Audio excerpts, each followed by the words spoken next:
remercie Stéphane voilà, de ce geste de solidarité. Voilà. Donc, je disais qu'on a une première question autour de quels sont les objectifs qu'on poursuit si on met en place une régulation de l'eau. Est-ce qu'il y a d'autres façons d'atteindre ces objectifs? Deuxièmement, c'est quoi les objets, c'est quoi le périmètre qu'on régule? Est-ce qu'on régule des infrastructures? Est-ce qu'on régule le prix? Est-ce qu'on régule des relations? Est-ce qu'on le fait ex ante ou ex post? Deuxièmement, c'est quoi la question du périmètre, hein, et comment est-ce qu'on va articuler par rapport à cette régulation les questions liées au petit et au grand cycle de l'eau? Est-ce que c'est pour gérer une problématique de court terme ou est-ce que c'est pour gérer une problématique de plus long terme? Aujourd'hui, on est dans un domaine qui fonctionne avec des appels d'offres, des délégations de services publics, il y a certains domaines privés, etc. Donc il y a une gouvernance installée depuis plusieurs années. Et donc, si on mettait une régulation en place, comment cette régulation allait-elle s'articuler avec la gouvernance? Donc, par rapport à nos intervenants, on va démarrer d'abord avec Stéphane Saussier, qui a commis un très beau rapport récemment pour le CAE, et qui va essayer de nous résumer les questions traitées par ce rapport, les problèmes que ça soulève, les solutions qui ont été envisagées et éventuellement ce qui reste en suspens. Et on continuera ensuite avec Philippe Bouthéron, qui va nous donner un peu la vision qu'a l'État de la chose, notamment par rapport au plan eau qui a été designé il y a 3-4 ans de ça. Et on finira par Arnaud Bazir, qui va nous dire comment est-ce qu'un opérateur voit les choses et comment est-ce qu'il peut investir ou pas dans ce magnifique secteur qu'est l'eau. Voilà, la parole est à toi, Stéphane. Merci beaucoup déjà pour cette invitation et pour l'honneur que vous me faites d'ouvrir cette conférence en posant le débat et peut-être le contexte. Je ne suis pas sûr de donner les réponses par contre à toutes les questions que tu as posées. Hein. Alors évidemment, cette conférence, elle est bienvenue parce qu'elle est sur un sujet crucial. Mais ce n'est pas la seule, comme vous l'avez remarqué. Il y a eu beaucoup de rapports ces dernières semaines, voire ces derniers mois. Bon, on va essayer un troisième micro peut-être.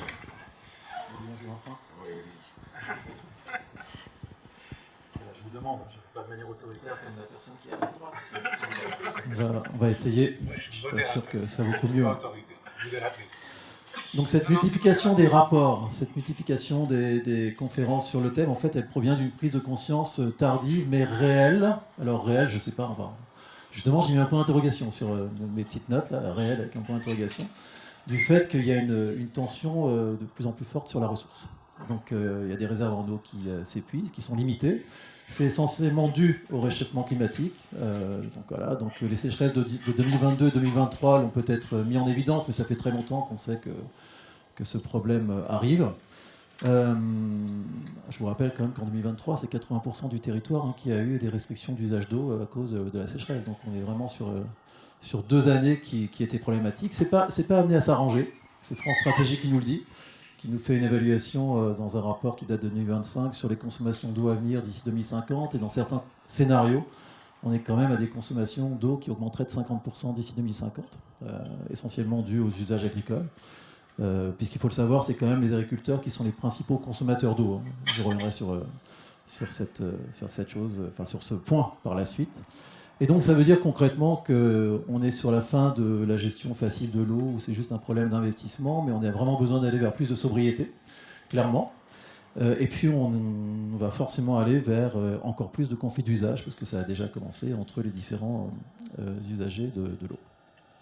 Alors est-ce qu'il y a un besoin de réforme ? C'est un peu la question qui est posée aujourd'hui. Alors c'est vrai qu'on vient de rendre un rapport au Conseil d'analyse économique et au Premier ministre où on a insisté sur ce qu'on envisageait comme réforme et on a insisté sur le fait qu'on pensait que le modèle de l'eau en France était peut-être pas très bien profilé pour aller vers plus de sobriété. Donc il y a quelques enjeux ou quelques besoins de réforme, quelques constats de départ qui sont importants de rappeler. Tout d'abord, on est en France sur un modèle qui est basé sur les volumes. L'eau paye l'eau. Donc concrètement, ce sont les recettes, les volumes d'eau qui sont vendus et facturés, qui vont permettre d'investir sur le réseau. Donc ça, c'est la première chose. Donc si vous voulez aller vers plus de sobriété et envisager d'avoir une baisse des consommations, en tout cas pour les usagers domestiques, ce qui n'est pas de toute façon très possible, on ne va pas réduire les consommations d'eau drastiquement, mais en tout cas, une réduction des consommations d'eau entraînerait une réduction des recettes. Sachant que dans le même temps, on est sur un modèle dans lequel, jusqu'à maintenant en tout cas, il y a un manque d'investissement chronique sur le réseau. On a des taux de fuite qui avoisinent les 20% en France. Alors c'est pas forcément problématique quand on a une ressource en eau qui est abondante, mais ça devient de moins en moins vrai en France. C'est pas forcément non plus... c'est toujours exagéré dans les... Moi, je trouve en tout cas dans les milieux journalistiques, en insistant sur le fait que 20% d'eau, c'est quand même 1 milliard de mètres cubes qui sont perdus, etc. Enfin, 20% d'eau, un taux de fuite de 20%, c'est tout à fait comparable au cas de l'Angleterre, c'est beaucoup moins que l'Italie, bon, voilà, l'Espagne est au-dessus aussi. Évidemment, l'Allemagne est beaucoup plus bas, mais l'Allemagne, c'est un pays qui est beaucoup plus... Il y a une concentration de la population qui est beaucoup plus forte qu'en France, donc ça n'a rien de choquant. Mais n'empêche que là, il y a un besoin d'investissement. Surtout que ces 20% de taux de fuite, c'est une moyenne, mais l'écart type est assez élevé. Il y a des services, on est à plus de 50%. Et puis il y a une vraie dichotomie entre rural et urbain. Voilà, donc, c'est sûr que dans les milieux ruraux, on peut avoir des taux de fuite qui sont vraiment importants. Donc il y a un besoin d'investissement. Donc encore une fois, un modèle qui est basé sur l'eau paye l'eau, où on a besoin d'investir, on a besoin donc de plus de recettes, et en même temps on veut plus de sobriété. Donc quelque part, c'est problématique. Et puis, on a, dans les constats aussi de départ, un modèle de financement qui est inéquitable. C'est comme ça qu'on l'a écrit, je pense, dans le rapport du Conseil d'analyse économique, que je n'ai pas relu juste avant de venir, mais je suis sûr qu'on a utilisé ce mot-là. C'est-à-dire concrètement que si on regarde le grand cycle de l'eau, le grand cycle de l'eau est essentiellement financé par les usagers domestiques, comme vous et moi, donc par les usagers du petit cycle, parce que les redevances pour prélèvement, les redevances pour pollution sont finalement assez faibles. Au regard de l'impact des usagers, enfin des prélèvements qui sont faits par les industriels et par les agriculteurs, et puis au regard de l'impact des industriels. Et puis on a un principe pollueur-payeur qui est mal appliqué, donc on devrait essayer de mettre plus de l'avant. Donc il y a un besoin de réforme, et c'est clair que le modèle actuel n'est pas forcément profilé pour aller vers plus de sobriété. Alors quel type de réforme c'est là où, dans le rapport, on fait plusieurs propositions. Je ne vais pas présenter tout le rapport. Hein. Je vais revenir sur les principales propositions de mon point de vue. Et puis, je tiens à dire que ces réformes, ces propositions, je pourrais presque dire que c'est les propositions que suggèrent les économistes de manière générale, parce qu'elles n'ont rien d'original et de révolutionnaire. C'est des réformes qui sont déjà proposées depuis très longtemps, mais qui sont pas forcément mises en place jusqu'à maintenant. Dans les réformes qu'on suggère dans ce rapport, évidemment, il y a adapter la tarification de l'eau.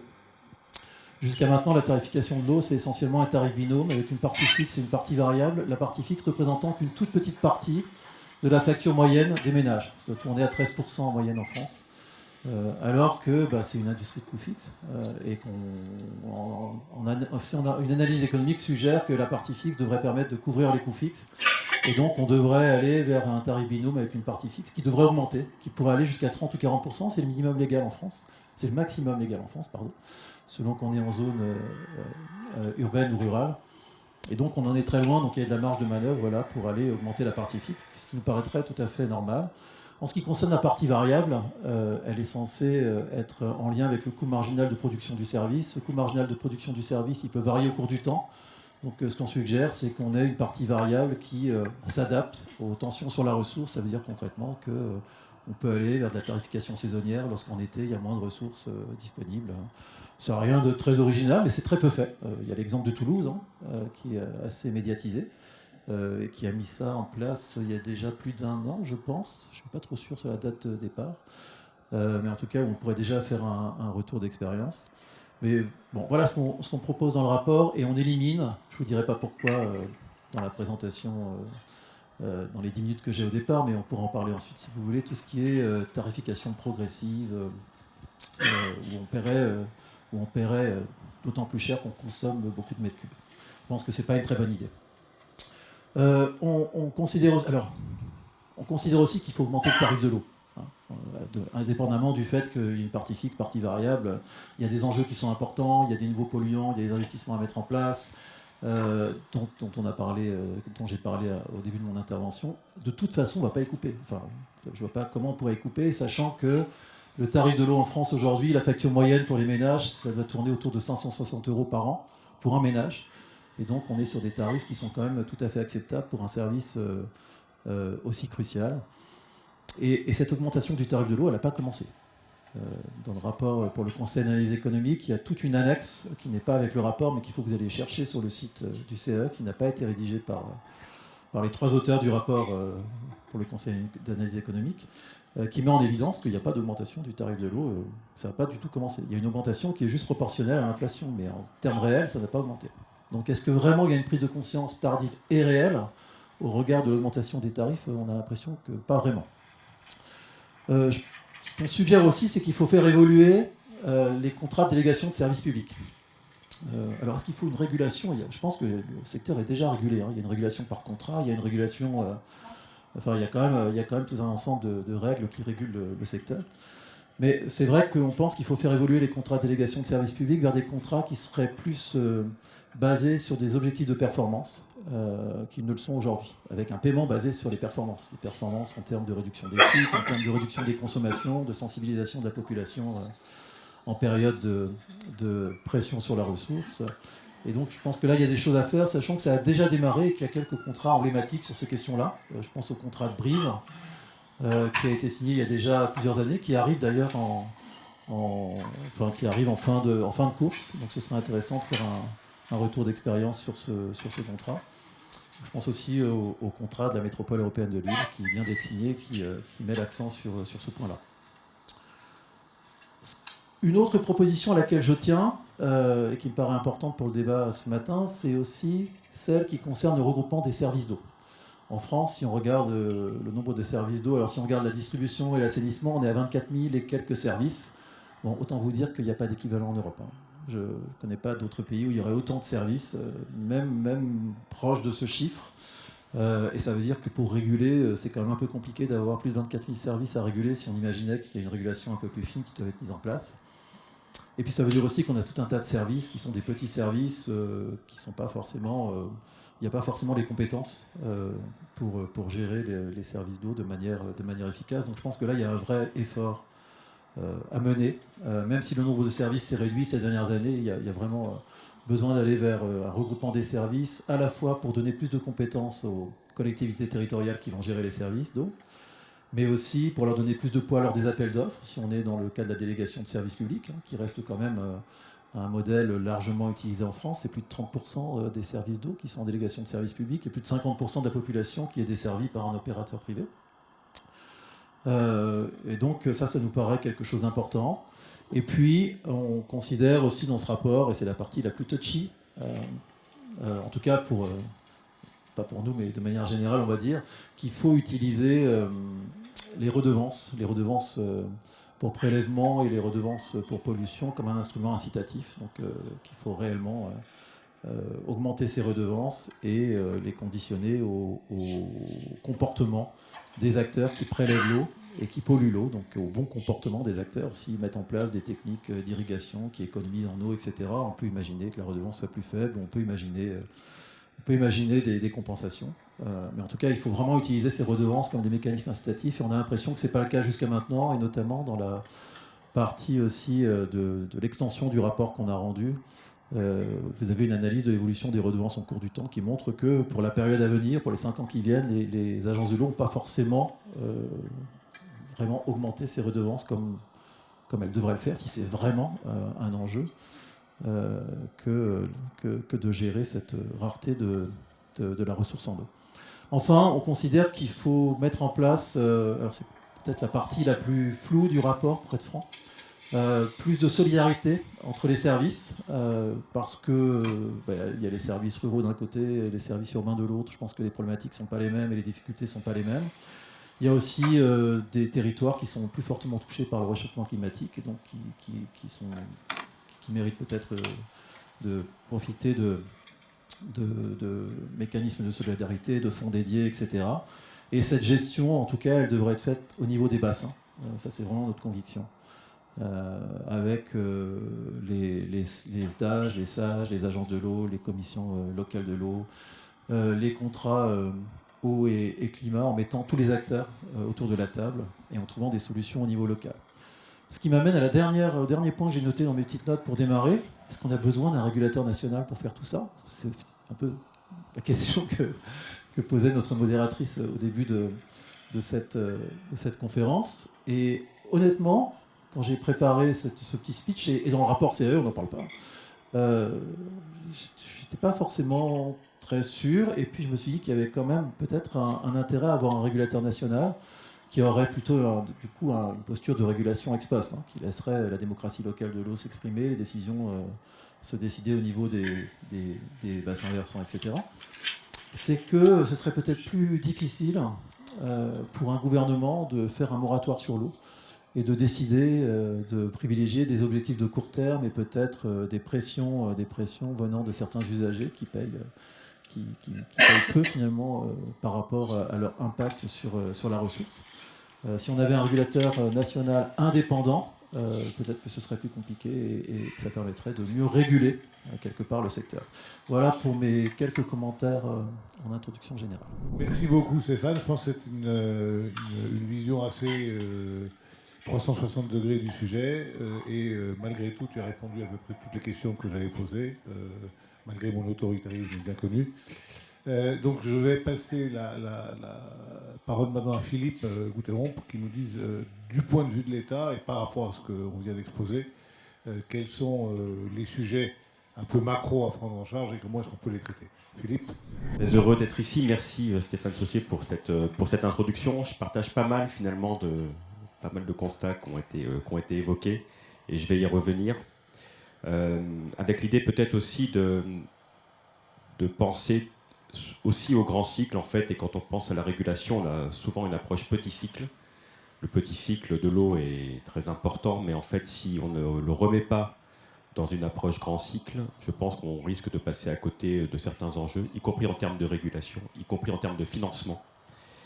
Et donc il y a ce besoin-là. Moi, ce que je voudrais rappeler d'abord, une chose auquel je tiens très fortement, c'est l'article L210.1 du Code de l'environnement. L'eau fait partie du patrimoine commun de la nation. Et ça pose quand même un sujet, y compris en termes d'enjeux de régulation. Et je pense que qu'aujourd'hui, c'est un article qui est souvent, que beaucoup voudraient détricoter, ajuster. Et c'est un article fondamental sur lequel nous, on s'accroche et sur lequel on veut à tout prix maintenir et qu'il faut après organiser, dont il faut après organiser la mise en œuvre et la régulation de cet article-là. Une fois qu'on a dit ça, l'eau fait partie du patrimoine commun de la nation sa protection, sa mise en valeur et le développement de la ressource dans le respect des équilibres naturels sont d'intérêt général. En fait, il faut après arriver à repréciser ce qu'on entend vraiment par là et comment du coup le modèle s'organise pour faire respecter cet intérêt général et cette notion de patrimoine commun qu'il faut gérer, alors je crois qu'on ne doit plus dire en bon père de famille, mais je crois que ça ne se dit plus, mais en tout cas de façon raisonnable, voilà. Responsable. Donc ça c'est le premier enjeu, et pour moi c'est vraiment important de le rappeler, c'est que c'est dans ce cadre-là qu'il faut qu'on organise la régulation, qu'il faut qu'on organise la façon dont on va gérer l'eau, petit cycle et grand cycle. Une fois qu'on a posé ça, je suis d'accord pour dire qu'il y a un changement, il y a un tournant avec la sécheresse 2022-2023, qui n'était pas en plus qu'une sécheresse estivale, mais qui était aussi une sécheresse hivernale. C'était la première fois qu'elle était aussi importante. Et elle a mis en tension beaucoup de services publics d'eau et d'assainissement, beaucoup d'usages. Et je dirais que c'est une opportunité pour effectivement faire évoluer le modèle de la régulation, et c'est comme ça qu'on le pense. C'est comme ça aussi que le plan eau, j'y reviendrai, s'est construit en mars 2023. Et c'est une première brique, de mon point de vue, pour infléchir les modalités de régulation de la ressource. suite à cette sécheresse, quand même, on commence à accumuler de plus en plus de données, vous l'avez dit, mais il faut quand même en reparler, c'est-à-dire que on a des données aujourd'hui très précises sur les baisses de débit à moyen et long terme dans les rivières. C'est très important parce qu'on a beaucoup d'usages qui vont être impactés. On a une diminution de 50% de débit de certaines rivières globalement sur tout le sud, sud-ouest, sud-est, et ça remonte en partie, on va dire, jusqu'au sud de la Loire. Tout le sud de la Loire, finalement, impacté par une baisse des débits. Ça questionne, finalement, certains usages aujourd'hui. Et puis, indépendamment de ça, on a globalement, effectivement, le rapport du Haut-Commissariat à la stratégie et au plan qui montre clairement que, à usage constant, simplement à usage constant, sans augmentation des usages, alors qu'on sait que le réchauffement climatique va générer une augmentation des usages, mais à usage constant, du fait de cette baisse des débits, de toute façon, le modèle n'est pas tenable, et qu'on va vers une mise en tension générale, finalement, des sous-bassins, grosso modo sur tout le sud de la France, mais pas que, de façon inéluctable. Donc il faut changer de braquet, il faut changer peut-être certaines postures. Voilà. En tout cas, c'est un peu la première fois, je dirais, moi je trouve qu'il y a un tournant. Donc entre cette sécheresse 22-23, entre ces rapports du Haut-Commissariat à la stratégie et au plan, entre la mise à disposition des données qu'on appelle le projet Explore 2, où finalement on a pour tous les acteurs de la gestion de l'eau très finement des projections sur l'impact du changement climatique. On a aussi une trajectoire nationale de référence de réchauffement pour l'adaptation au changement climatique. En fait, on commence à poser toutes les bases et maintenant, il faut agir. Il faut agir sur la régulation et il faut regarder du coup d'où on part et ce qu'il faut faire éventuellement évoluer.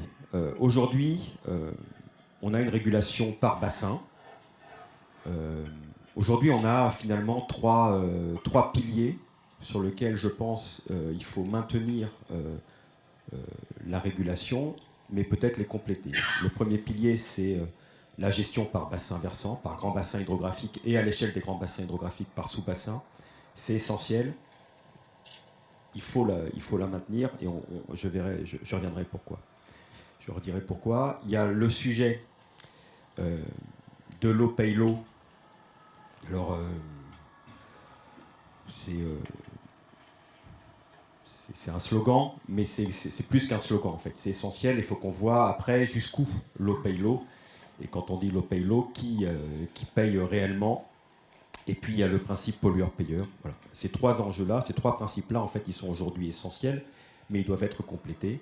Ces trois principes-là, en fait, ils nous permettent aujourd'hui d'avoir une régulation, effectivement, à l'échelle des grands bassins. Ils nous permettent d'avoir aussi une régulation nationale centralisée, parce que quand même, l'État fixe un certain nombre de normes.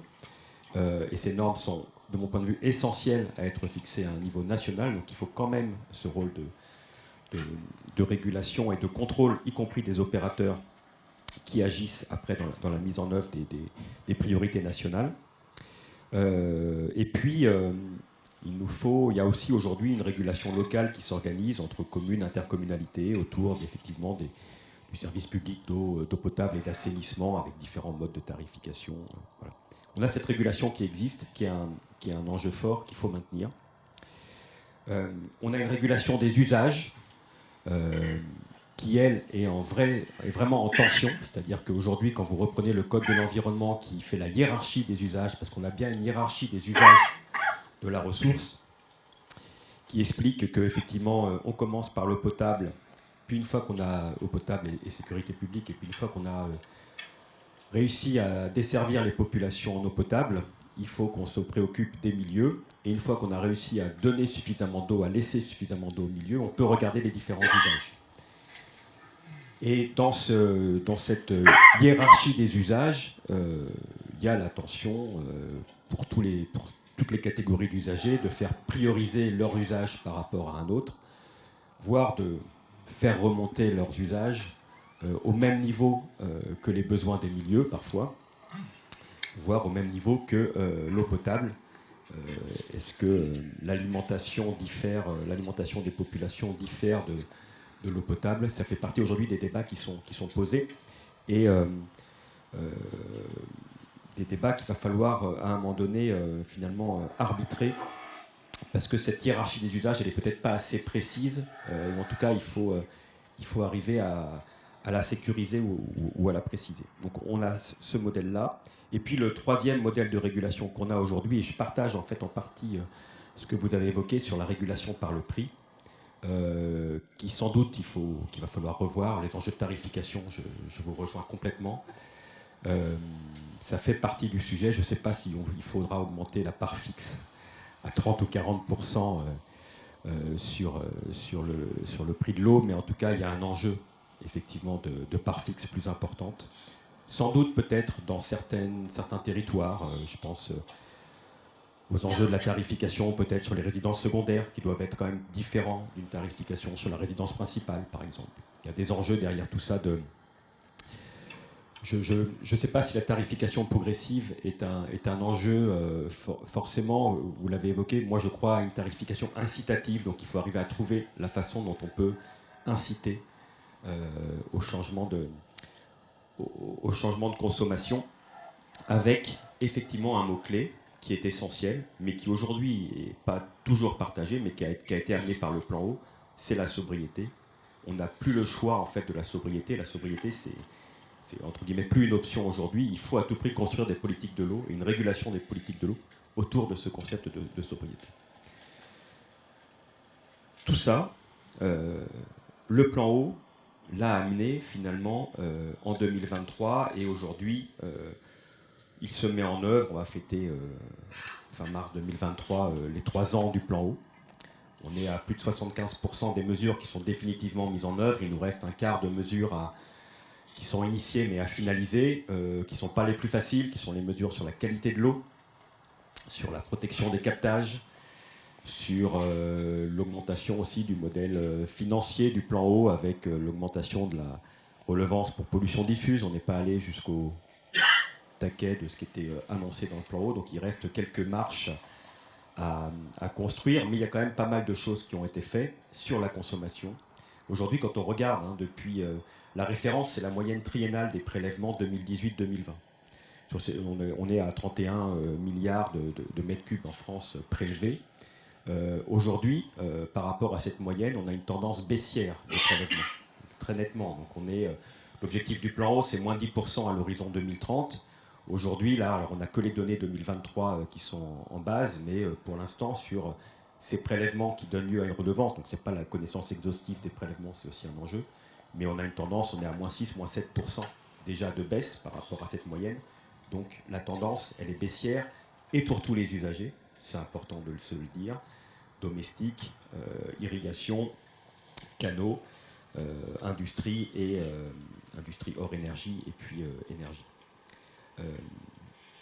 Donc on a ces enjeux-là qui sont posés, on a ces premières démarches, et la question maintenant, c'est comment on fait plus, comment on va au-delà, et comment on renforce ces modèles de régulation. Je crois que au-delà des 3 mots-clés qui sont l'approche par bassin, l'eau paye l'eau et le principe pollueur-payeur, il faut à tout prix qu'on amène d'autres concepts.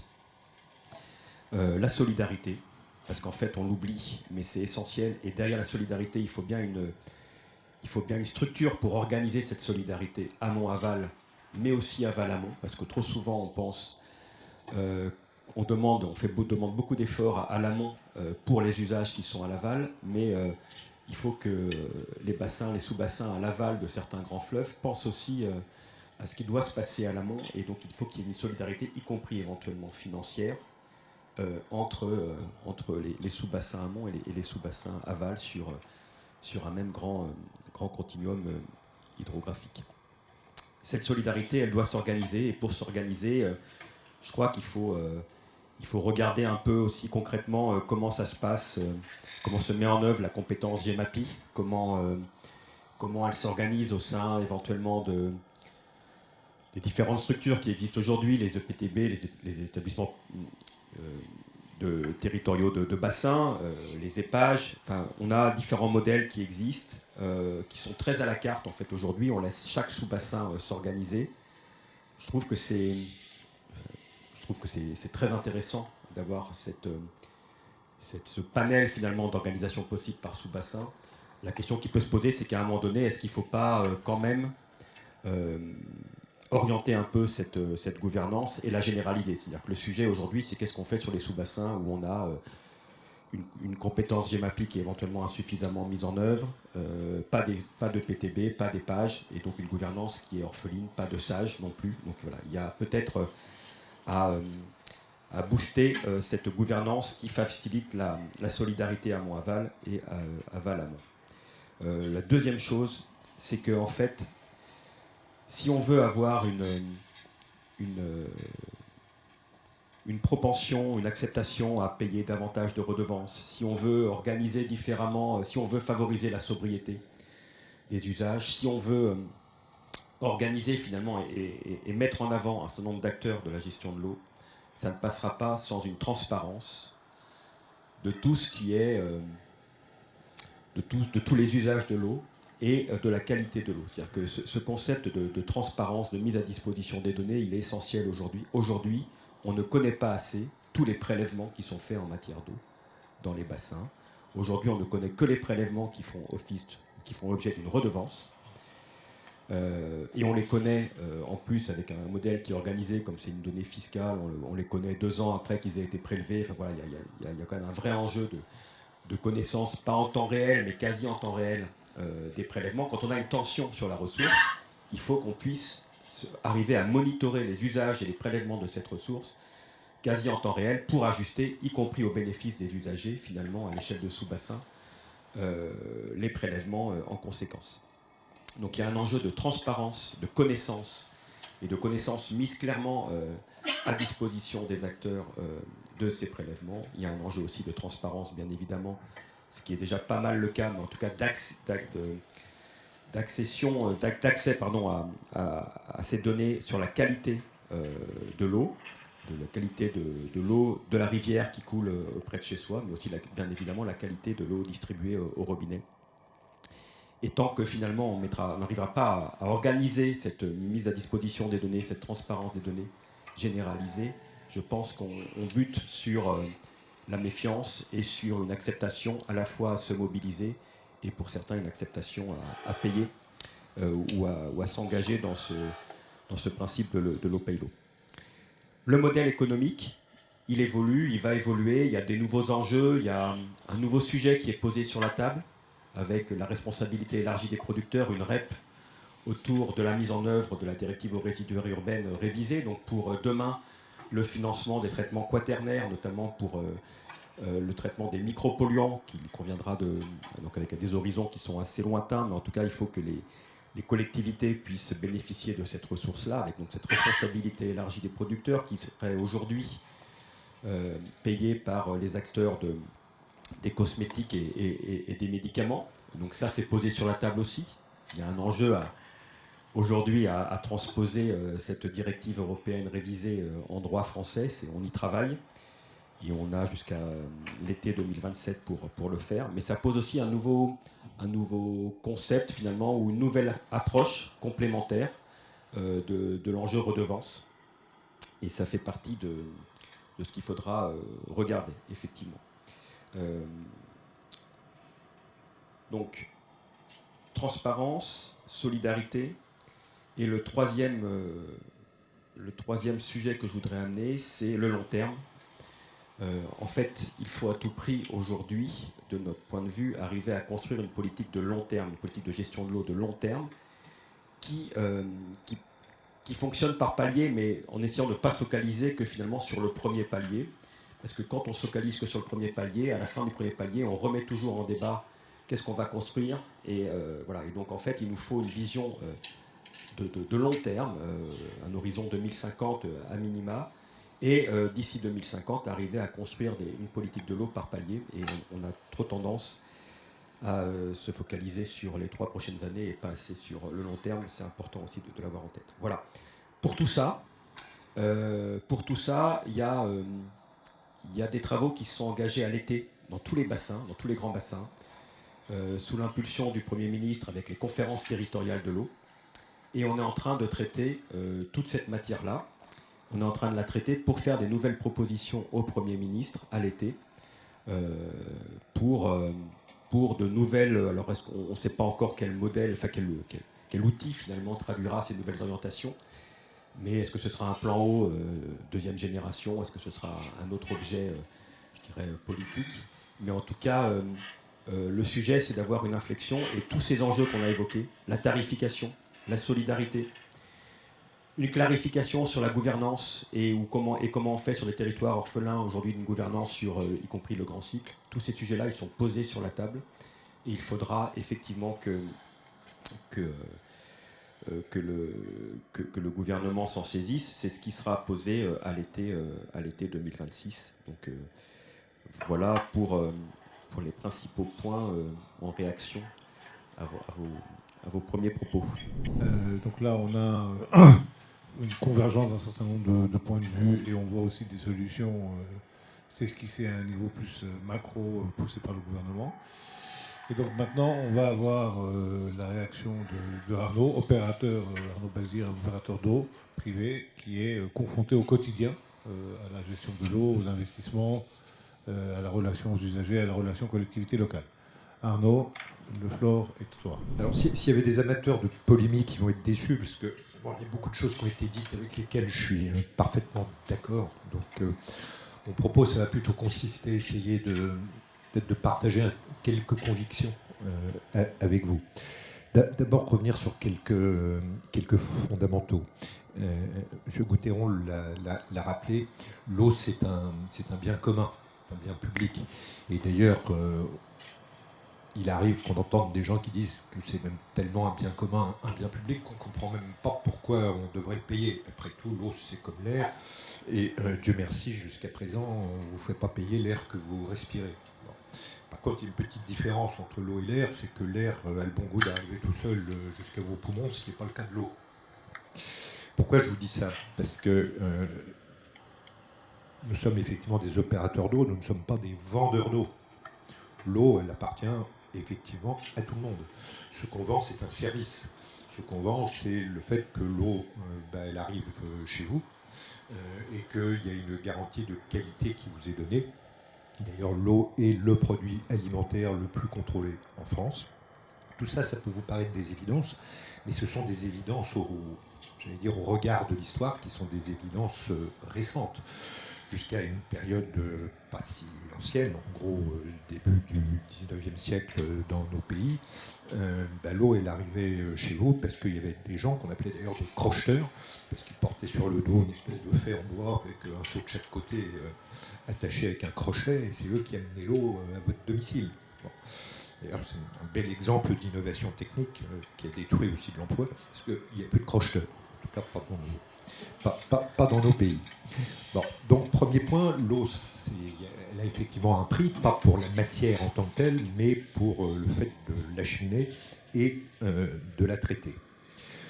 Deuxième idée qui me paraît aussi importante à rappeler, c'est que ne croyez pas que l'eau, ce soit un problème récent qui serait lié à la modernité, à l'industrialisation, à la concentration.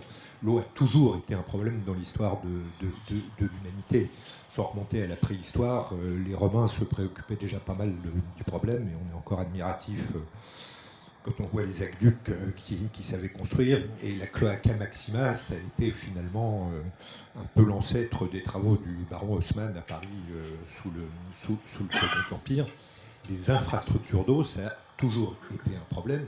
Certes, aujourd'hui, il y a des sujets de pollution, j'y reviendrai tout à l'heure, mais il y a toujours eu des problèmes de pollution d'eau dès lors qu'il y avait un peu de concentration de population. Je ne sais pas si vous imaginez ce qu'était Paris avant justement les travaux d'Haussmann, donc sur la première moitié encore du 19e siècle. C'était juste un vaste cloaque, et vous imaginez ce qui se déversait dans la Seine au quotidien.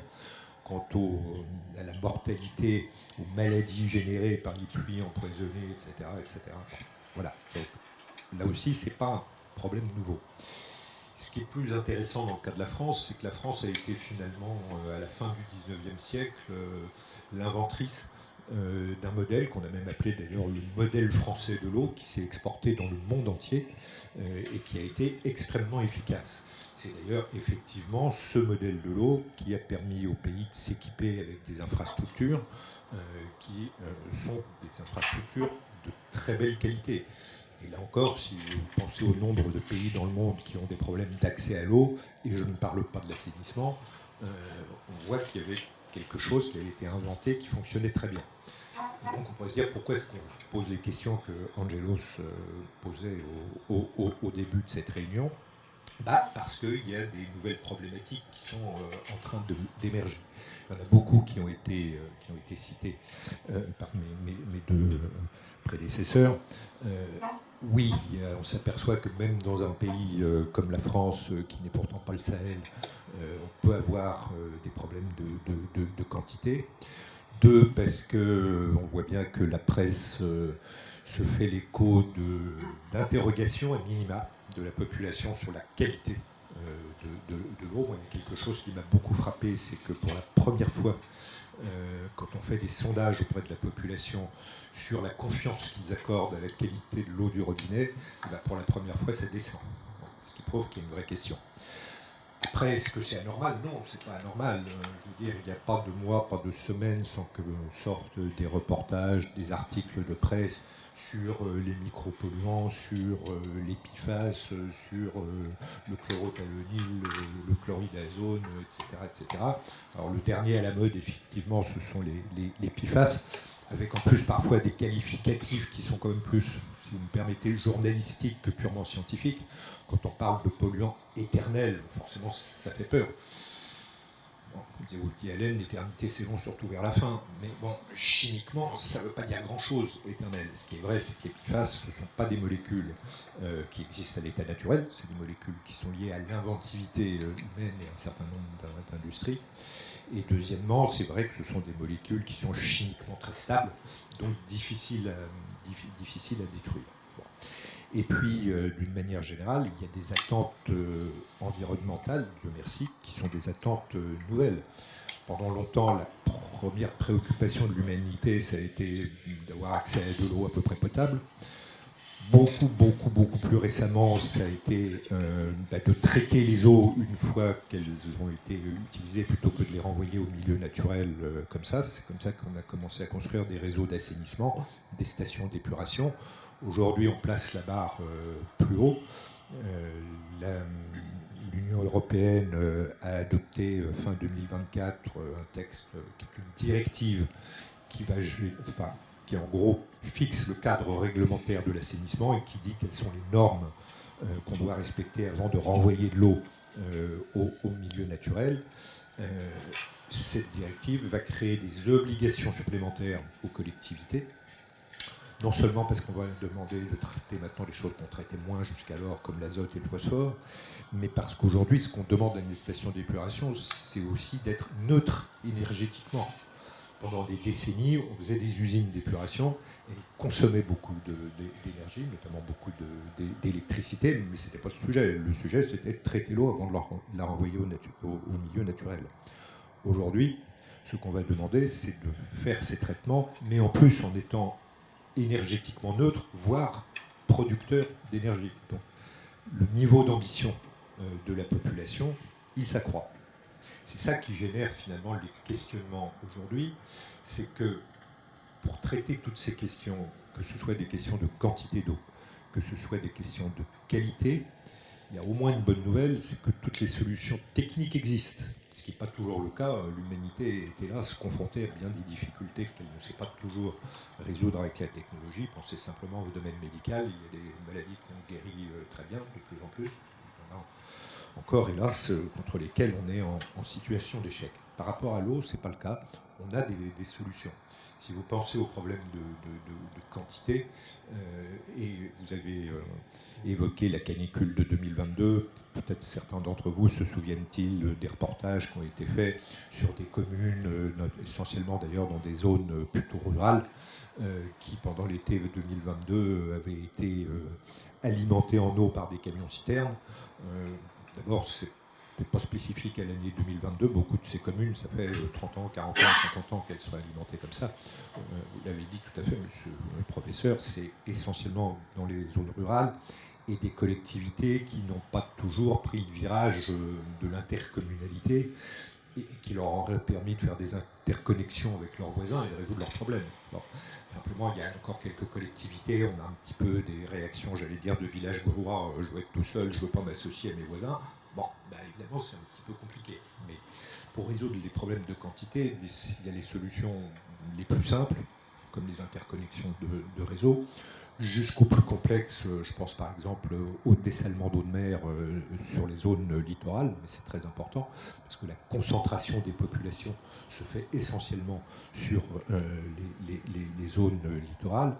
Mais il y a aussi d'autres techniques qui peuvent être utilisées, comme la réutilisation des eaux usées, sujet sur lequel on est particulièrement en retard en France.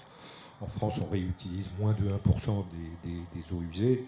Les Italiens sont plutôt à 8%, les Espagnols à 14-15%, et quand on est en Israël, là c'est 90%, et Singapour c'est 100%. Bon. Donc, on a des solutions pour traiter les problèmes de quantité. On a également les solutions pour traiter ces problèmes de qualité. Toutes les particules indésirables que j'évoquais tout à l'heure, qu'on appellera par facilité de langage des micropolluants, peuvent être traitées avec un certain nombre de technologies qui ont été développées au cours du temps par les opérateurs de l'eau. Donc ne nous inquiétons pas, on sait comment on doit faire. Par contre, le point commun à la possibilité de mise en œuvre de toutes ces solutions, c'est le financement. Et donc on revient aux questions que le professeur Saussier notamment a beaucoup évoquées. C'est est-ce qu'aujourd'hui on a le bon modèle pour aller chercher les moyens financiers qui sont nécessaires pour traiter ces problèmes. On a les solutions techniques.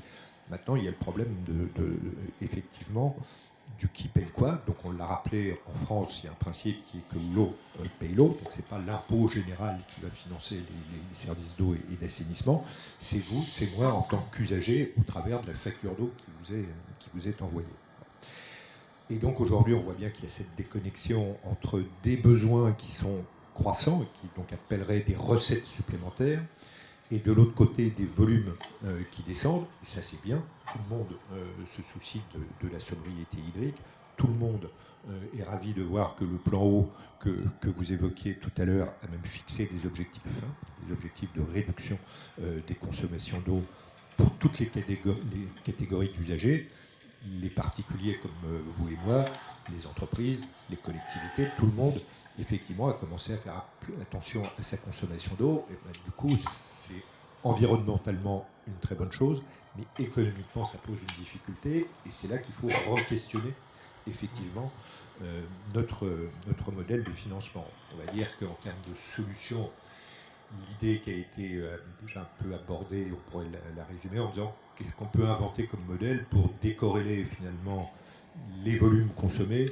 de la rémunération des services d'eau. C'est ça finalement la question qui se pose.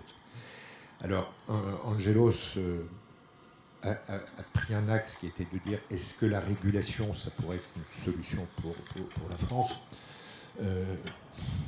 Alors, d'abord, le mot régulation, il est un petit peu flou. Ça dépend ce qu'on met derrière régulation. Donc, M. Gauthieron, je crois que vous l'avez rappelé, c'est déjà quelque chose de très régulé en France. Maintenant, on n'a pas, si derrière le mot régulation, on pense au modèle anglo-saxon, qui sont très souvent pour les grandes utilities des modèles régulés. On n'en est pas là. On n'est pas en Angleterre, on n'a pas l'équivalent de l'Ofwat, l'Office of Water britannique, qui est effectivement un régulateur indépendant. Après, en tant qu'opérateur, j'aurais tendance à dire que c'est un petit peu comme les institutions. Il n'y a pas d'institution parfaite en soi. En France, dès qu'on a un problème, on veut changer la Constitution. Bon. Je sais pas si... quand je regarde l'exemple anglais, quand je vois le scandale qu'il y a eu au cours des derniers mois sur un certain nombre de comtés en Angleterre, et notamment la zone de Londres avec Thames Water, etc., ça me donne à penser en tout cas que la régulation n'est pas forcément un mauvais système, mais que ça ne garantit pas de tout. Bon, voilà. Par contre, le professeur Saucier l'a rappelé, le prix de l'eau en France est stable depuis des années et des années, quoi qu'on en dise. Sur les 10 dernières années, si je prends une autre grande utilité, comme l'électricité en 10 ans a pris 120%. Donc, moi je suis toujours un petit peu frappé par une espèce de paradoxe, parce que je lis, j'entends beaucoup de propos sur le thème « Ah mon Dieu, l'eau est un bien vital, l'eau est un bien essentiel, il faut absolument le préserver, il faut y consacrer beaucoup d'attention sûrement, mais d'argent pas trop. » Parce que la réalité, c'est qu'en France, la facture d'eau, ça pèse en moyenne 0,8% du budget des ménages. 0,8%. La téléphonie, c'est plutôt entre 2 et 3. L'énergie, uniquement pour le chauffage du logement, on est plutôt à 5%. Donc, les mots ont quand même un sens. Quand on dit l'eau, c'est un bien vital, mais on ne veut pas y mettre plus de 0,8%, versus d'autres services qui coûtent beaucoup plus cher et dont le caractère vital paraît peut-être moins évident, je pense qu'il faut qu'on se questionne tous sur qu'est-ce qu'on est prêt à accepter pour avoir une garantie concernant à la fois l'accès à l'eau et la en quantité et la qualité de l'eau. Bon. Donc je pense que tous, en tant que citoyens, il faut qu'on se pose ces questions-là. Après, la régulation, mais on peut sûrement améliorer la régulation actuelle. Vous avez évoqué des sujets qui sont déjà un peu plus techniques, effectivement par fixe versus par variable. Ma conviction, c'est que les services d'eau et d'assainissement étant essentiellement des services de coût fixe, ils doivent être financés par une part beaucoup plus importante de recettes fixes, qui est d'ailleurs très exactement le cas de l'énergie en France, notamment de l'électricité. Donc je ne vois pas bien pourquoi ça serait pas pareil. Mais aujourd'hui, le cadre réglementaire dans lequel nous sommes ne va pas vers ça. Bon. Donc j'ai bien entendu que la matière qui avait été produite par les conférences territoriales était en train d'être exploitée. J'espère qu'on arrivera collectivement, effectivement, à résoudre ce problème-là. On évoquait tout à l'heure le sujet des résidences secondaires. Je trouve que c'est parfaitement illustrant de ce qu'est une économie de coût fixe. Imaginez quelqu'un qui a une résidence secondaire et qui, en plus, y va relativement peu souvent dans l'année. Il n'empêche que pour la collectivité, ça aurait été exactement le coût pour lui amener les canalisations jusqu'à son logement, pour lui poser le branchement d'eau qui va bien.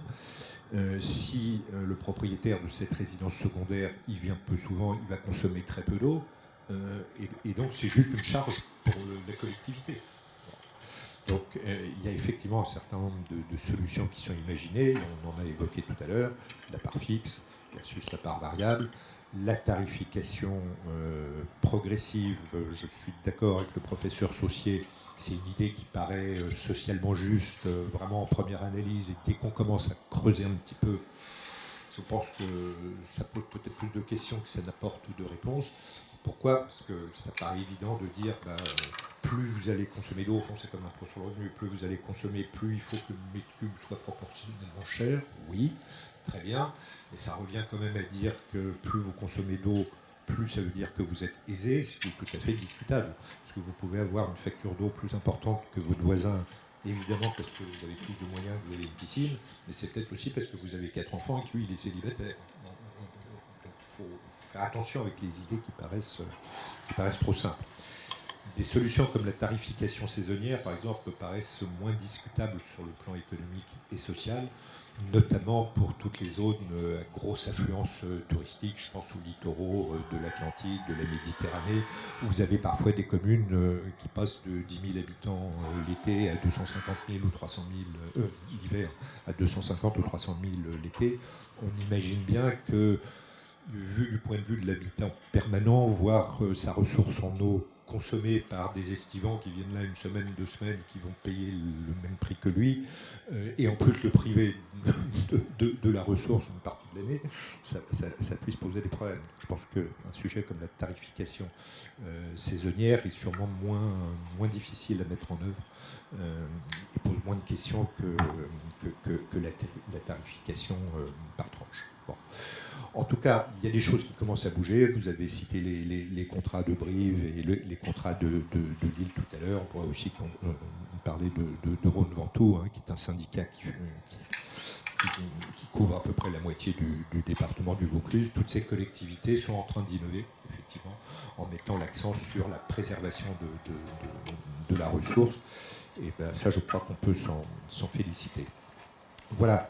Je ne vais pas être plus long compte tenu de tout ce qui a été déjà dit, mais je pense qu'on a des solutions, et techniques, et on va dire plus économico-financières. Simplement, il va falloir que globalement la population accepte quand même l'idée qu'il va falloir payer peut-être un petit peu plus cher son eau. Ce qui nous rapprocherait d'ailleurs de la plupart des pays voisins européens. Merci beaucoup à tous les trois. Effectivement, comme vous l'avez dit, tous les trois, visiblement il y a une forte convergence de point de vue à la fois sur les constats et sur les solutions. Alors, ce qui est notamment intéressant, c'est que avec l'intervention d'Arnaud, on dit qu'il n'y a pas que des solutions économiques, on a aussi des solutions technologiques. Et finalement, pour tous les trois, vous ramenez le sujet à une question un peu centrale, qui est la question du prix et de l'acceptation de l'évolution du prix. Donc, une des questions à laquelle on va vous demander de répondre, c'est pourquoi, puisque c'est une telle évidence que le monde académique et universitaire, les rapports tendent vers ça, que l'État est convaincu. Donc j'imagine que les agences régionales de l'eau le sont aussi, que les opérateurs privés le sont. C'est quoi l'obstacle? C'est la relation aux usagers. Alors vous nous dites que les usagers, c'est 0,8% du budget. Et je crois avoir vu des études qui vont dans le sens de dire, bah oui, vous pouvez augmenter l'eau. Et des expériences d'augmentation de l'eau où on n'a pas les citoyens qui sortent avec des faux dans la rue pour tuer les opérateurs d'eau ou les crocheteurs. Où c'est les élus locaux, où c'est des pressions, on va dire, d'influence ou de lobbying des industriels ou des agriculteurs, gros consommateurs qui n'ont pas envie de voir le modèle évoluer. Donc, de toute façon, dans la demi-heure qui suit, d'abord, je souhaiterais me féliciter moi-même parce qu'on a fait exactement 1 heure de présentation, donc il reste une demi-heure pour les questions. Je le fais parce que sinon personne ne le fait. C'est pas. Donc, une de ces questions, c'est qu'est-ce qui bloque, parce que le reste des réformes, je pense que ce sont des réformes qui ont l'air, en tout cas dans ce que vous dites, d'être plutôt des réformes de fond. Le lien entre cycle court et cycle long de l'eau, le fait d'avoir une logique programmatique à plus long terme, le fait d'augmenter la solidarité dans les territoires, etc. etc. Et donc, on comprend très bien ce que vous dites sur tarification progressive versus tarification saisonnière, etc. Donc, vous avez l'air d'avoir effectivement bien analysé le problème. Et reste un peu ce sujet central, parce qu'on a l'impression que si on vous dit, OK, allez-y, doublez le prix de l'eau, eh ben, on n'a plus de problème en France pendant les 30 années à venir. Donc ça, c'est une question que j'aimerais vous traiter. Et je vais passer la parole à la salle avec l'unique micro.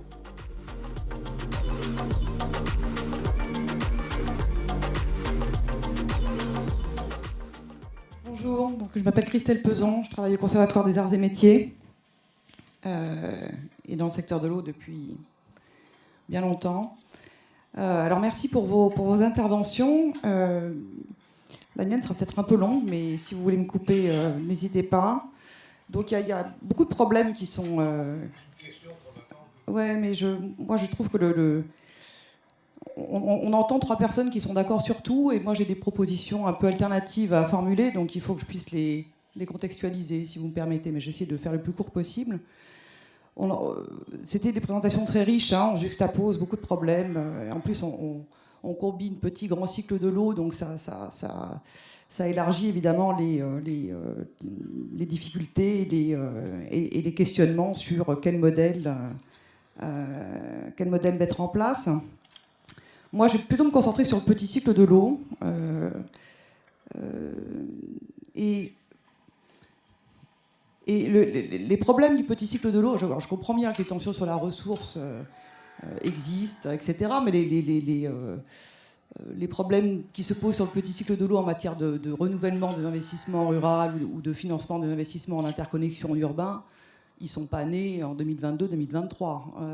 Ils sont anticipés depuis longtemps, puisqu'on sait que les collectivités n'ont pas provisionné les ressources nécessaires pour financer ces investissements. Maintenant, il ne s'est pas rien passé quand même depuis qu'on a anticipé tout ça. Et en urbain, l'interconnexion, c'est bien, mais je trouve qu'on travaille assez peu sur l'écrêtage des demandes de pointe. Excusez-moi les techniques, mais je veux dire, c'est quand même ça.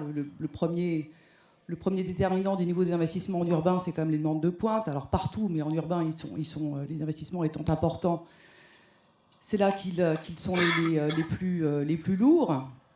Je vous rappelle que la demande de pointe se manifeste au moment des mi-temps des matchs de foot. Et ça oblige les syndicats à surinvestir de 50% pour pouvoir y faire face. Bon, donc l'écrêtage des demandes de pointe, c'est quelque chose qu'on n'a pas entendu, et alors que ça pèse très lourd dans l'investissement. En rural, alors on n'a plus aujourd'hui 24 000 services, on en a beaucoup moins grâce à la loi NOTRe, qui certes a été abrogée, mais je veux dire qu'il y a eu le temps quand même de faire son œuvre. On est plutôt, si elle avait été maintenue, on serait à 1200 aujourd'hui maîtres d'ouvrage. On sera, du fait de l'abrogation de la loi NOTRe, autour de 5 000, mais on n'est plus du tout à 24 000 services. Donc l'extension du périmètre des services d'eau pour faire jouer des solidarités urbain-rural, elle a été mise en place, et elle est un moteur majeur de l'augmentation des prix de l'eau.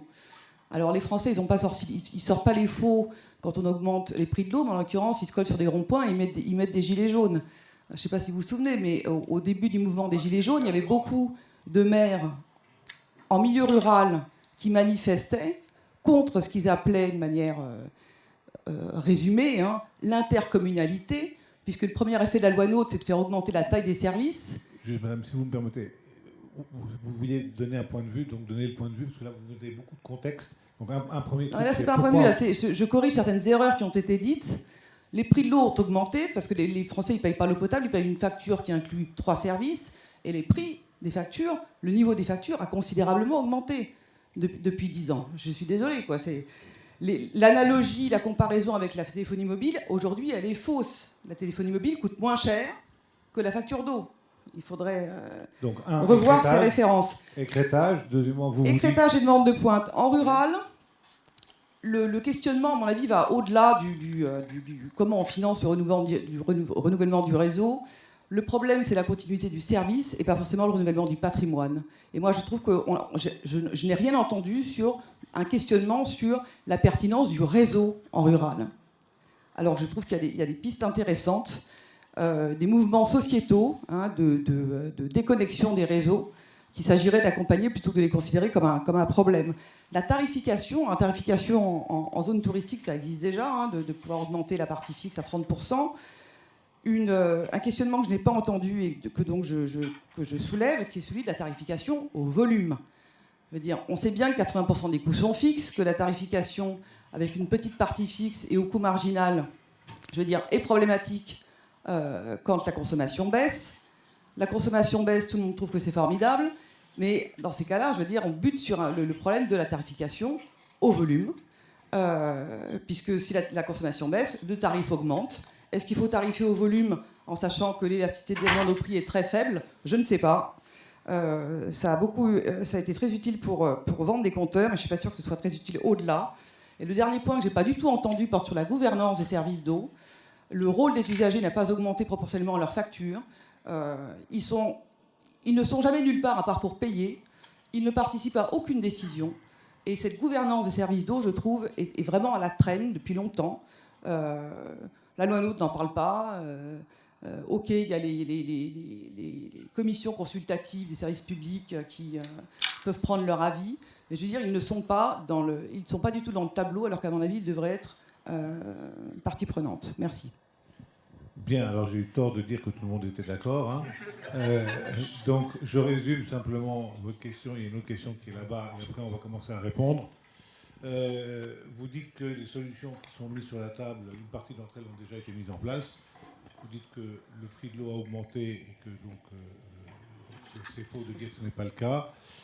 Vous dites qu'il y a une question d'écrêtage de la pointe, que la solidarité est déjà en place et qu'on devrait accompagner une déconnexion des réseaux ruraux et réfléchir à la tarification au volume et changer la gouvernance de l'eau. Correct ? Okay. Merci. Il y a une question là-bas, et après vous répondrez. Monsieur ? Oui, bonjour. Merci pour les intervenants, pour leur explication, leur précision sur la situation générale de l'eau et la régulation. Donc, moi, je suis Félicien Giron, originaire de Guadeloupe. Et je constate qu'au niveau des rapports, au niveau de vos interventions, personne n'a parlé de la situation des territoires français d'outre-mer. Or, la Guadeloupe, dont je suis originaire, traverse une situation particulièrement catastrophique depuis de nombreuses années. Et toutes les autorités sont au courant de ce qui se passe. On est terriblement impacté par le problème des réseaux des canalisations qui sont complètement obsolètes, abîmés depuis combien de temps. Et malheureusement, aucun plan n'a été mis en œuvre pour pouvoir régler ces problèmes. Quand on parle de solidarité, la solidarité, elle devait déjà commencer par cette situation qui vraiment n'est pas gérée. On a l'impression que tout le monde s'en fout, tant au niveau local qu'au niveau national. Or, ça entraîne des problèmes sur la santé, dans les hôpitaux, dans les soins. Comme vous savez que l'eau est un besoin vital et fondamental pour tout le monde, ça entraîne beaucoup de souffrance et de difficultés. Les gens n'ont pas de l'eau ni en qualité ni en quantité. Des fois, peuvent rester plus d'une semaine sans avoir de l'eau.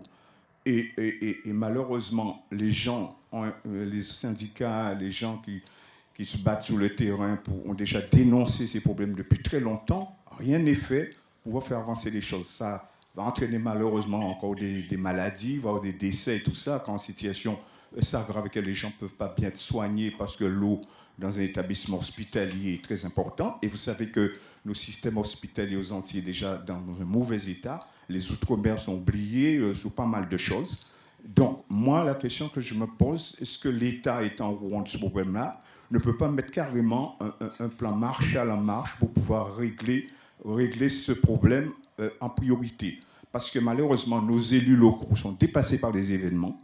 Et là, si on attend comme ça, on ne s'en sortira pas. Il faudra un peu plus d'1 milliard pour pouvoir carrément régler d'une manière totale ces canalisations. Bon, on reste à des petits roustines comme ça, quand ça pète par là, on met un truc. Merci, et puis finalement, ça n'arrange pas les choses. Merci. C'est nous. Merci, c'est très clair. Donc, je vais vous passer, je crois que Stéphane, tu as exprimé la volonté de démarrer, à tous les trois la parole. On a une question que vous pouvez traiter à la fin, sauf si tu as un avis sur ce que moi j'ai posé, qui était mais pourquoi on n'arrive pas à augmenter le prix de l'eau, sachant qu'on dit que le prix de l'eau a augmenté. Il y a les questions que j'ai résumées tout à l'heure de Madame, et il y a cette question, c'est l'exemple de la Guadeloupe, mais je pense que ça pose plus globalement la question des territoires et des départements d'outre-mer. Stéphane, après Philippe, on va faire comme dans l'ordre normal. Hein. Très rapidement, parce que je vois qu'il y a encore des questions dans la salle, donc juste réagir sur les trois questions. Alors, sur la situation des dom-toms, dans le rapport pour le Conseil d'analyse économique, on en parle. Hein. C'est un rapport de 10 pages, donc en clair, on en parle une demi-page en disant qu'il y a des inégalités d'accès aux services et qu'effectivement, là, l'État est défaillant. Par contre, on ne donne pas de solution, mais on note que c'est un vrai problème et qu'il y a une vraie différence entre les territoires. Par rapport aux remarques de Christelle, il y a beaucoup de choses sur lesquelles... alors, il y a une chose sur laquelle je ne suis pas trop sûr de pouvoir répondre, sur la question d'écrêtage des demandes de pointe en urbain, quelles solutions. On parle un petit peu dans le rapport du fait que tout ne passe pas par les prix, mais que ça peut passer aussi par de l'information, de la transmission d'informations. Donc, je ne sais pas si ça répond vraiment à ta demande, mais le fait qu'on reçoive des SMS lorsqu'il y a une pression, à un moment donné, qu'on informe en fait les usagers, quelque part, ça les fait changer de comportement beaucoup plus que les variations de prix, parce que l'élasticité de prix, elle est très faible, comme tu l'as dit. Je ne sais pas si ça répond vraiment à ta question, mais c'est vrai que je ne me suis pas posé la question en réfléchissant au rapport. Sur le nombre de services, non, il y en a 24 000. Hein. Distribution plus assainissement, les deux. Distribution, il y en a 12 000, mais moi j'avais en tête distribution plus assainissement, on est toujours à 24 000 et quelques, un peu plus que 24 000, même si ça s'est beaucoup réduit, comme tu l'as dit. Sur l'évolution des prix, je ne suis pas sûr de comprendre ta remarque parce que je sais, voilà, parce qu'il y a des statistiques qui sont produites, alors pas dans le rapport, mais comme j'ai dit, comme dans l'annexe. Et on a bien une facture qui est à 365 euros ou 565 euros par an en moyenne. Ça doit être 565 en moyenne par ménage. Donc ça, je ne vois pas comment on peut dire que ça coûte plus cher que d'autres services comme la téléphonie, mais peut-être que je me trompe. Sur les coûts fixes, tu as tout à fait raison, la réglementation permet déjà d'aller jusqu'à 30% ou 40%. Je ne crois pas, comme tu l'as dit, que ce soit clair que 80% de coûts fixes. Je pense que ça peut être beaucoup moins que ça. Il y a quelques études qui sont vraiment entrées en détail, qui considèrent que c'est plutôt 30-35, mais que ce n'est pas 80. Donc quelque part, moi, la régulation telle qu'elle est aujourd'hui, pouvoir monter jusqu'à 30 ou 40 en termes de coûts fixes, ça me paraît pas mal, et je ne pense pas qu'il y ait besoin de réformer pour aller jusqu'à 80% du tarif qui serait constitué de coûts fixes. Sur les compteurs, tu as raison. C'est bien pour ça aussi que la tarification progressive, c'est une bonne idée, mais encore faut-il qu'il y ait des compteurs individuels, ça coûte cher, et à court terme, il y a une grande partie de la population qui n'a pas de compteur, et donc si on veut un quick win, c'est pas forcément la chose à faire, parce qu'il faut mettre en place les compteurs, ça coûte cher, et au final, il y a une élasticité prix de la demande, encore une fois, qui est assez faible, donc je ne suis pas sûr que ce soit l'idéal. Sur les usagers, on le note dans l'implication de l'usager, notamment, on milite dans le rapport pour le Conseil d'analyse économique sur le fait que sur les contrats eau et climat, il faut incorporer vraiment tous les usagers, et notamment les usagers domestiques, enfin les consommateurs d'eau. Donc voilà, on se contente de le noter. Hein. Encore une fois, c'est un rapport assez court d'une dizaine de pages. Sur pourquoi le prix de l'eau est si faible, c'est une vraie question à laquelle j'ai jamais su répondre. Voilà, c'est un service public pour lequel les consommateurs sont très sensibles.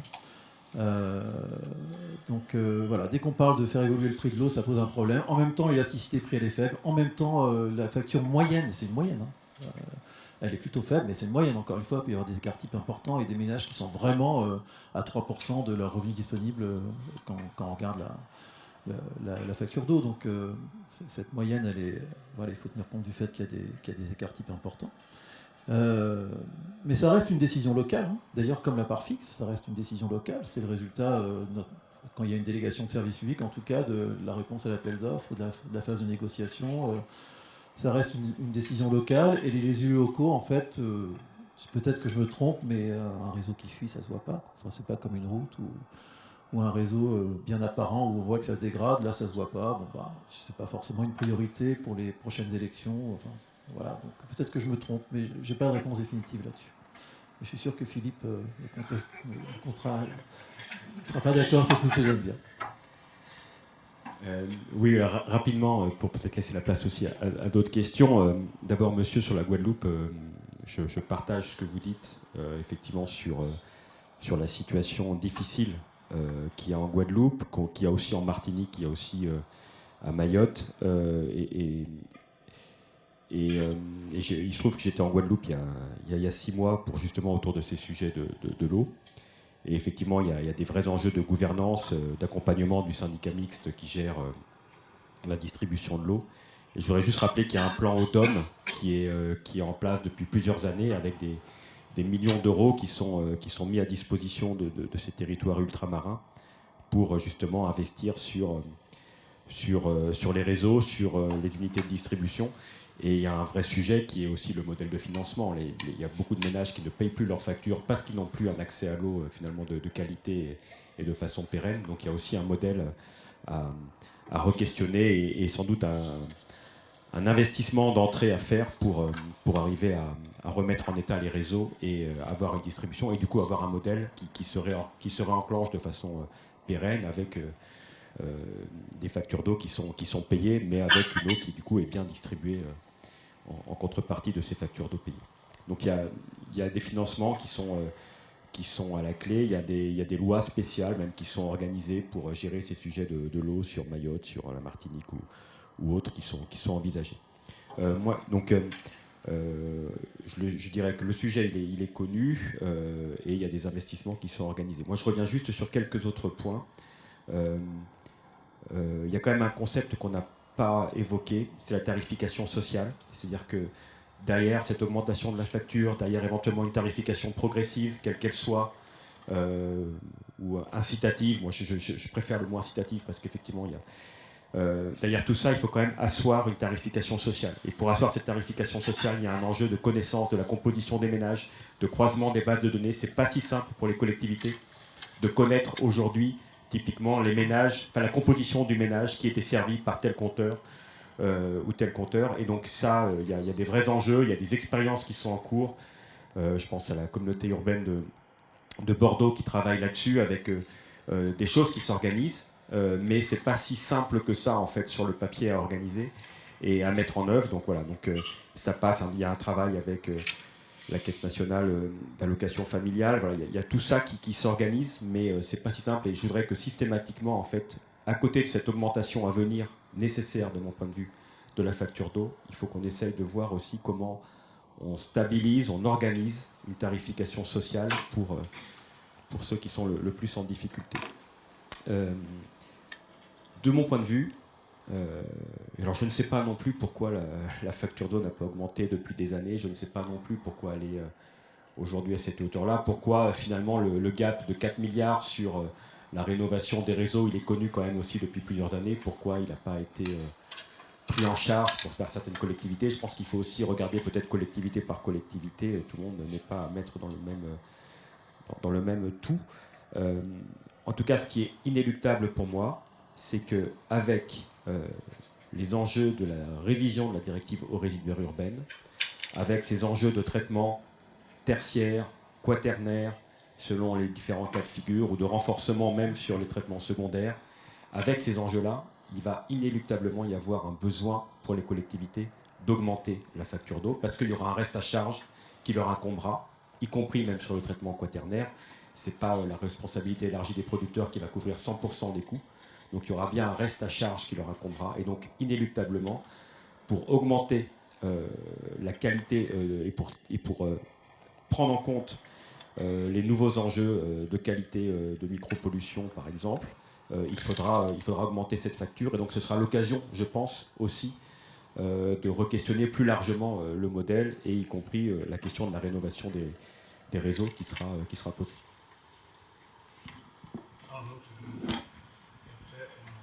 Oui, je ne vais pas répondre à toutes les questions, parce qu'il y a déjà plein de choses qui ont été dites, mais en tant qu'opérateur sur les sujets EJP ou déconnexion des réseaux, enfin, nous on répond à des cahiers des charges qui sont faits par les collectivités qui nous demandent d'arriver à un certain niveau de performance en termes de capacité de production, en termes de qualité d'eau. On répond à ces demandes-là.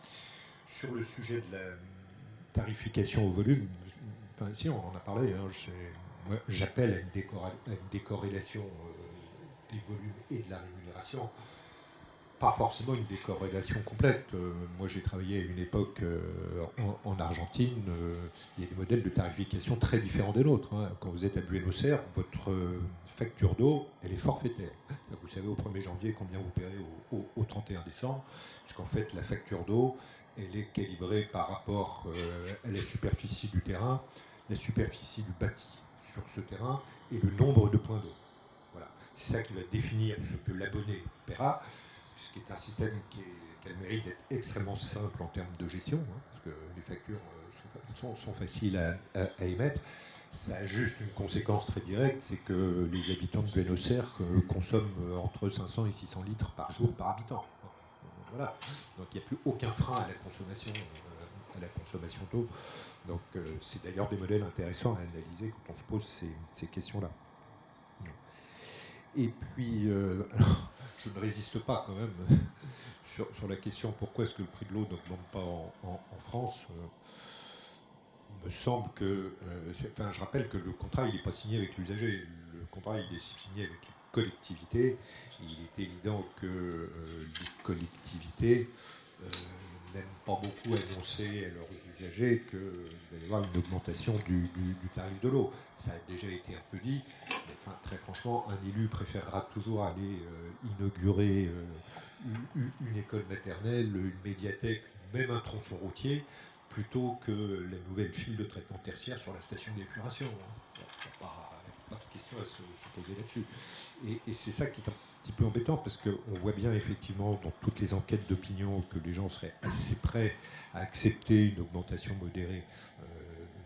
Quand Angelos disait doubler le prix de l'eau en France, on l'augmenterait de 15%, ça serait déjà une révolution importante, et ça permettrait de faire énormément de choses. Donc voilà, il y a clairement, surtout dans la période actuelle, une attention des élus très très forte par rapport au pouvoir d'achat de leurs électeurs. Et c'est ça qui explique que sur quelque chose qui, comme disait Stéphane Saussier, n'est pas toujours très visible, ils peuvent toujours reporter un peu les investissements à faire dans le domaine de l'eau. Voilà. C'est aussi simple que ça. Est-ce qu'il y a d'autres questions? Oui. On prend 2 dernières questions et après on arrête. Aline Tekaya, enseignante-chercheur, je suis une ancienne de Delphine. J'ai fait ma thèse doctorat en finance de marché et je m'intéresse aux problématiques du changement climatique et de la transition énergétique. Merci d'abord pour ce débat et cet éclairage et de différents points de vue. J'ai une question annexe et en relation directe avec la thématique de la régulation de l'eau. Je souhaiterais savoir quelle était la cause principale du réchauffement climatique et de la détérioration de l'environnement. Est-ce que c'est dû à le stress hydrique de l'eau, ou bien c'est l'énergie, ou bien c'est les deux? Merci. Une dernière question. Là, c'est une question philosophique, je ne sais pas si on pourra répondre.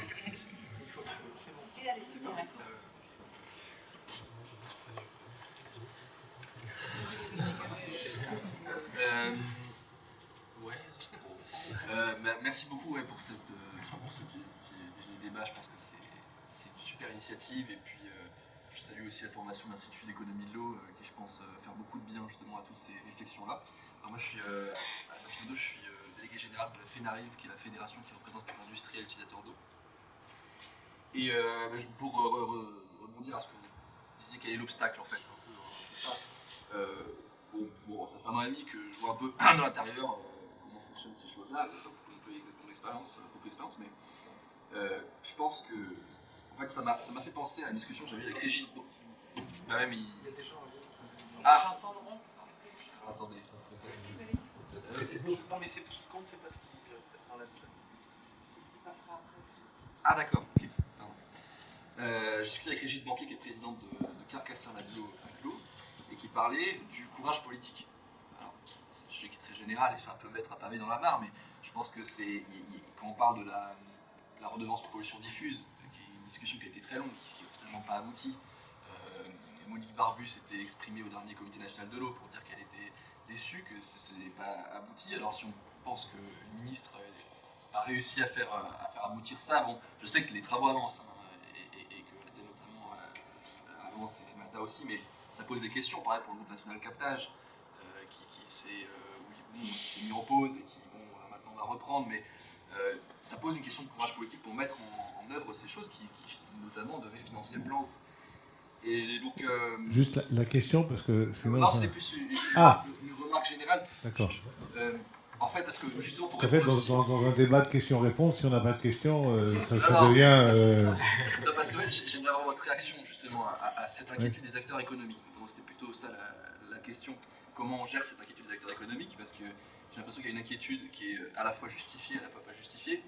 Justifiée parce qu'il y a besoin d'un financement important. Mais finalement, je pense à la réforme des redevances d'agence de l'eau pour l'industriel, il y a eu un impact qui a été non anticipé, et donc il y a une inquiétude de la part de certains acteurs.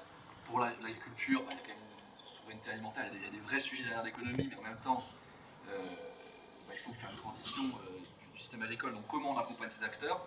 Et donc il y a une question de comment on peut organiser cette gouvernance pour mieux accompagner ces acteurs, parce qu'on sait qu'ils vont devoir... Parce que derrière, il y a la question de la responsabilité qui est très importante. Derrière la question de comment on accompagne ces acteurs et comment peut-être on répond mieux à leurs inquiétudes dans cette interrogation.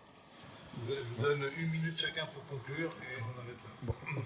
Sur cette dernière question, bon, ce qu'on voit depuis plusieurs années maintenant, c'est qu'il y a une inflation dans l'augmentation du nombre de critères, de pénalités associées, etc. Maintenant, votre question, c'est est-ce qu'on peut un peu normer tout ça?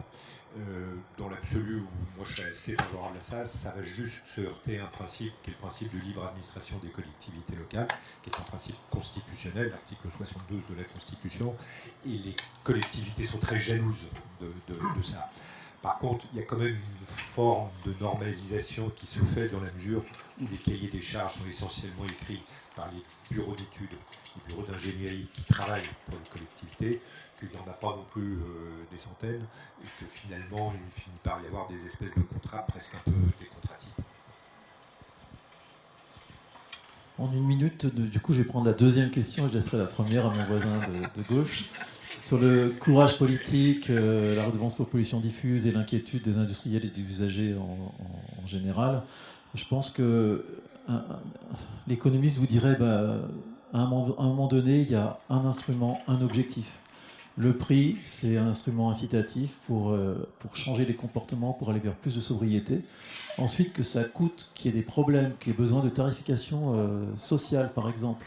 Parce que, par exemple, augmenter la part fixe, comme je l'ai suggéré tout à l'heure, ça veut dire aussi qu'il y a un effet régressif et que les ménages qui consomment peu et qui ont peu de revenus vont se retrouver à payer plus cher au final et donc vont se retrouver à payer plus de 0,8% en moyenne de leurs revenus disponibles. Et peut-être, donc il y a besoin d'avoir d'autres instruments pour d'autres objectifs. Donc là, si les industriels n'étaient pas prêts et que ça pose des problèmes d'implémentation, etc., je pense qu'il faut trouver comment on peut compenser ou trouver des solutions qui permettent de faire passer la pilule, entre guillemets, mais en tout cas, il faut rester avec une idée, un instrument, un objectif, et le prix n'a pas pour vocation d'avoir à la fois un objectif social, solidaire, incitatif, sinon on n'y arrive pas, c'est pas possible.